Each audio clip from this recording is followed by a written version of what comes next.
Hi friends, இன்றைக்கி நம்ம என்ன கதை பார்க்க போகிறோம்னா கயல் ராஜகுமாரியும் மந்திர கண்ணாடியும் என்ற கதையை தான் நம்ம இன்றைக்கி பார்க்க போகிறோம். வாங்க கதைக்குள்ளே போகலாமா? ஒரு காலத்தில் மலர்களால் சூழப்பட்ட ஒரு அழகான ராஜ்யம் இருந்தது. அந்த ராஜ்யத்தில் கயல் என்ற சிறிய ராஜகுமாரி வாழ்ந்தாள். அவள் எப்போதும் புன்னகையுடன் மக்களை சந்தித்து எல்லோருக்கும் உதவி செய்ய விரும்புவாள். ஒரு நாள் அரண்மனையின் தோட்டத்தில் நடந்து கொண்டிருந்த போது அவள் மண்ணில் பாதியாக புதைந்து இருந்த ஒரு பழைய கண்ணாடியை கண்டாள். அதை எடுத்தவுடன் கண்ணாடி மெல்ல ஒளிரத் தொடங்கியது.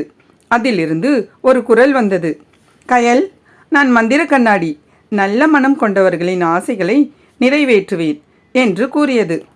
கயல் ஆச்சரியப்பட்டாள். உடனே அந்த மந்திர கண்ணாடியிடம் தன்னுடைய ஆசைகளை சொல்ல விரும்பினாள்.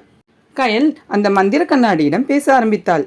என் கிராமத்தில் உள்ள குழந்தைகள் அனைவரும் சாப்பிடக்கூடிய உணவு கிடைக்கட்டும் என்று அவள் வேண்டிக் கொண்டாள். அந்த நொடியில் வானத்தில் பொன் ஒளி பரவியது. ராஜ்யம் முழுவதும் உணவு தோன்றியது. குழந்தைகள் அனைவரும் மகிழ்ந்தனர். அனைவரும் அந்த உணவினை உண்டு மகிழ்ந்தனர்.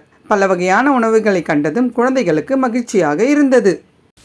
ஆனால் சில நாட்கள் கழித்து கடும் புயல் வீசத் தொடங்கியது. மரங்கள் பயங்கரமாக ஆட ஆரம்பித்தன. பலத்த காற்று வீசியது. மக்கள் மிகவும் பயந்து இங்கும் அங்கும் ஓட ஆரம்பித்தனர்.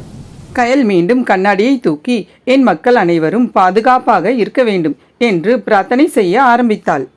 அவள் வேண்டுகோளை மந்திர கண்ணாடியும் ஏற்றது. உடனே மழை, புயல் இவற்றை நிறுத்த ஆரம்பித்தது. அந்த நொடியில் புயல், மழை நின்றது. வானத்தில் ஒரு அழகான வானவில் தோன்றியது. அந்த நாள் முதல் அந்த ராஜ்யம் கயலின் ராஜ்யம் என்று அழைக்கப்பட்டது.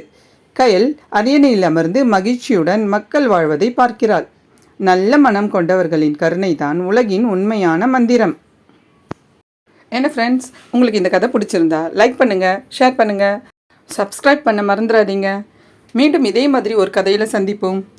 உங்களுக்கு என்ன கதை வேணும்னு கமெண்ட்ஸில் போடுங்க. அந்த கதையை நம்ம பார்க்கலாம்.